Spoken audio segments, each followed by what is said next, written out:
Հայաստանն ու Միացյալ Նահանգները նախապատրաստում են համատեղ փաստաթուղթ, որում նկարագրվելու է TRIP նախագծի շրջանակը։ Կողմերն այն կընդունեն որևէ ձևաչափով ու կանցնեն հաջորդ քայլին։ Իմ կանխատեսումը շարունակում է մնալ նույնը,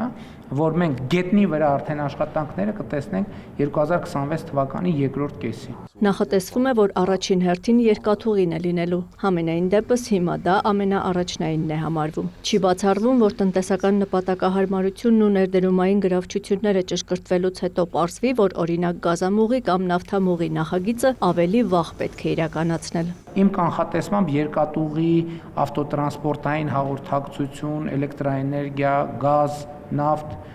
այս շրջանակում կարող են որոշակի բաներ լինել, բայց այս պահի մեր ընկալմամբ երկաթուղին առաջնայինն է։ Ռուսաստանի նախագահի հետ վերջին հանդիպման ժամանակ քննարկվել են տարածաշրջանում տեղի ունեցող դրական փոփոխությունները եւ այն հնարավորությունները, որոնք կստեղծվեն Հայաստան-Ռուսաստան հարաբերությունների ու ԵԱՏՄ-ի համար։ Հայաստանի ղեկավարը Ռուսաստանի նախագահին փոխանցել է, որ հիմա կարևոր է երկաթուղու որոշ հատվածների վերականգնումը։ Տավուշի հատվածում առնվազն մինչև Իջևան երկաթուղային կայարանը ներառյալ, Ախուրիկի հատվածում Հայաստան-Թուրքիա սահմանից մինչև գործող երկաթուղային հատվածը, նաեւ Նախիջևանի սահմանից մինչև Երասխ։ Մենք հույս ունենք Ռուսաստանի Դաշնության գործընկերները այդ աշխատանքները հնարավորինս արագ իրականացնեն, եթե հանկարծ դրա հետ կապված որևէ խոչընդոտ լինի, որևէ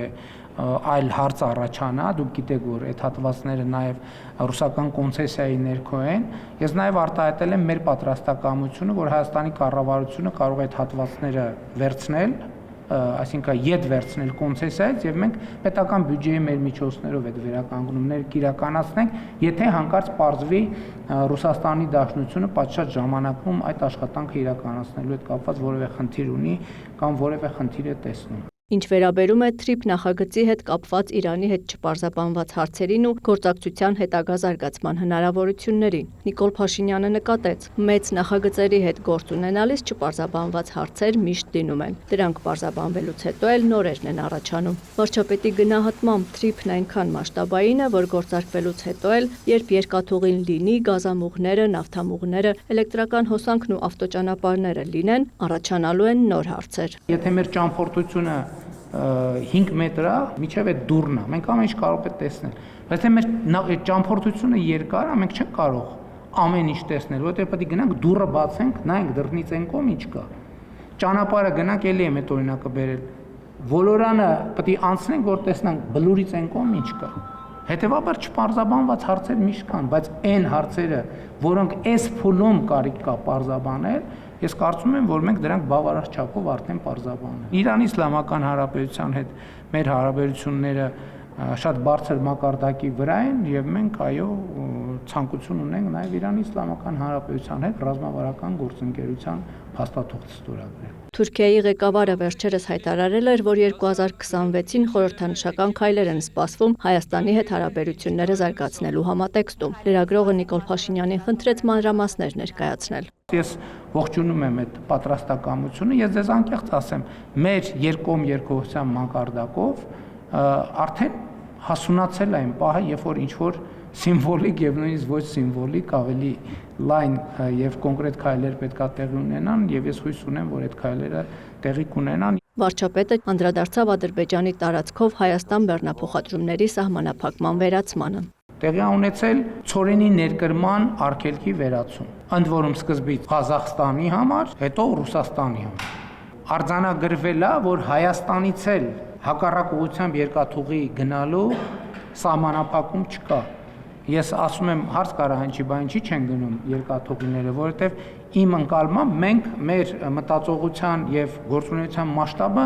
մի ֆուրի տրամաբանությամբ աշխատում, որովհետև գնացք բեռնելը եւ որևէ ուղղությամբ ուղարկել այդ որոշակի բարդություն է, պետք է այդքան ապրանք կոնսոլիդացնել միտեղ միանգամից, որովհետև գնացքը չի կարող դատարկ գնալ։ Երրորդ բանն է տեղի ունեցել։ Ադրբեջանը պատրաստակամություն է հայտնել նավթամթեր կվաճառել Հայաստանի գործարարներին եւ այդ պատրաստակամությունը արտահայտվել է, այդ գնացքը եկել է եւ հայտնվել է շուկայում։ Եվ մենք կարծում եմ տարօրինակ կլինի, եթե մենք մեր վերաբերմունքը չարտահայտենք։ Եվ ես այո արտահայտում եմ այդ վերաբերմունքը եւ կարծում եմ ճիշտ եմ անում, ընդ որում չի տարբեր տեղերում։ որ տարբեր տեղերում դա արձանագրվի, որովհետև դա կարևոր է նաև ԵԱՏՄ-ի համար։ Որովհետև մենք ԵԱՏՄ-ի հետ երկաթուղային կապ ենք ստացել։ Մենք նախկինում երբեք ԵԱՏՄ-ի հետ երկաթուղային կապ չենք ունեցել։ Ասել երրորդ բանն է, այսինքն երրորդը թե չորրորդը տեղի ունեցել։ Այսինքն նկատի ունեմ իրականում շատ կարևոր է գնահատել տեղի ունեցածի մասշտաբը եւ ուզում եմ ցույց տալ, որ խաղաղությունը ինչա, կներեք, ինչ որ բան ասեք, ուզում եմ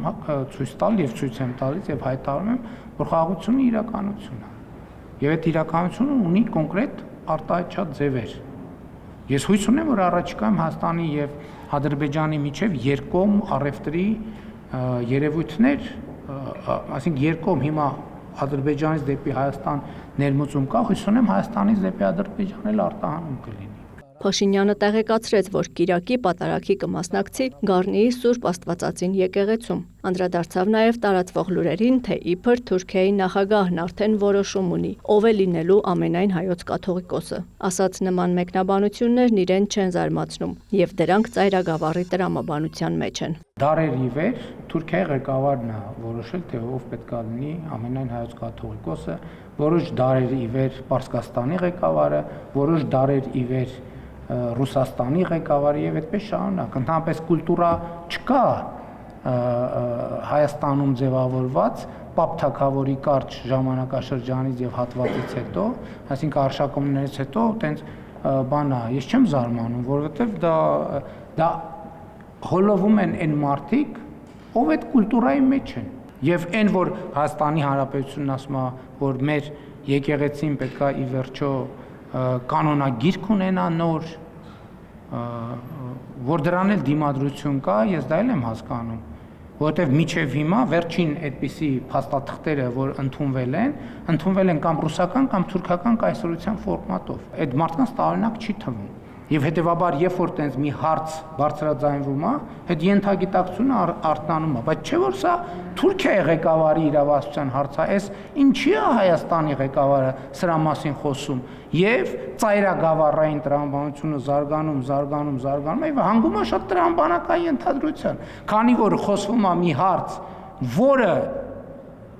դարերի ավանդույթով Թուրքիայի ղեկավարի իրավասության հարցն է, հետևաբար, եթե Հայաստանի ղեկավարը տես թեմաներ արծարծում է, ուրեմն լիազորություն է ստացել Թուրքիայի ղեկավարից։ Պետական տարբեր կառույցներում պաշտոնյաներին կլորիկ պարգևավճարներ են տրվել։ Այս մասին տեղեկությունները նույնպես հանրային մեծ հնչեղություն են ստացել։ Վարչապետը պարզաբանեց, այս տարվանից փորձնական ներդնում են աշխատանքի արդյունքի գնահատման նոր համակարգ, ինչպես օրինակ ուսուցիչների զինվորականների դեպքում է։ Հրաժարվում են այն մոտեցումից, երբ բոլորը համատարած ստանում են նույն դրույքաչափերը։ Ավելի շատ ջանքն ու ավելի մեծ արդյունքը պետք է ավելի բարձր վարձատրվեն։ Այսպիսով նպատակ ունեն բարձրացնել աշխատանքի արդյունավետությունը, մոտիվացիան ու պետական համակարգում վարձատրությունը դարձնել մրցունակ։ Եթե մենք ասում ենք 2017 թվի համեմատ պետական բյուջեի եկամտային մասը 130% ավելացել է, այդ նշանակում է պետական կառավարման համակարգը 130%-ով ավելի շատ ջանք է ներդնում նախ այդ արդյունքը արձանագրելու համար, բայց բյուջեն հավաքելուց հետո նաև արդյունավետ ծախսման խնդիր կա։ Եվ մենք պետք է այնպես անենք, որ ավելի ու ավելի պրոֆեսիոնալ դառնալու մղումը ճիշտ մոտիվներ գործեն պետական կառավարման համակարգում։ Ոչ միայն պետական համակարգից լինի հոսք դեպի մասնավոր հատված, այլ մասնավոր հատվածից դեպի պետական հատված։ Դրա համար պետք է վարձատրությունների գոնե համեմատելի հնարավորություն լինի եւ երկրորդից համակարգի կարևոր առանձնահատկությունը։ Մենք լրացուցիչ վարձատրության մեջ դրել ենք պարտադիր պայման, որ լրացուցիչ վարձատրություն ստացողը դրա որոշակի տոկոսը, եթե չեմ սխալվում 10%-ը, պետքա ծախսի իր կրթական եւ պրոֆեսիոնալ հատկությունները զարգացնելու ուղղությամբ, այսինքն պետքա ինչ որ դասընթացների մասնակցի, իր կրթության վրա պետքա ներդրում անի։ Վարչապետի կարծիքով մեր պետությունը հասել է այն կետին, որ կառավարման համակարգում վարձատրությունը պետք է լինի մրցունակ պետությունը զարգացնելու եւ ուժեղացնելու ռազմավարությունների շրջանակում։ Շիրակի մարզում կապսի ջրամբարի կառուցման աշխատանքները դադարեցնելու մասին հարցին պատասխանելով Փաշինյանը հայտարարեց, ջրամբարը կլինի։ Սա այն դեպքերից է, որ կառավարությունը չկա այդպիսի բան, որ պիտի աներ, որ ծրագիրը հաջողությամբ ընթանար ու չի արել, կան պատճառներ, տվյալ դեպքում մեր կապալառու գործընկերը պարզապես իր պայմանագրային պարտավորությունը չի կատարել եւ նրա այդ պայմանագիրը խզվել է,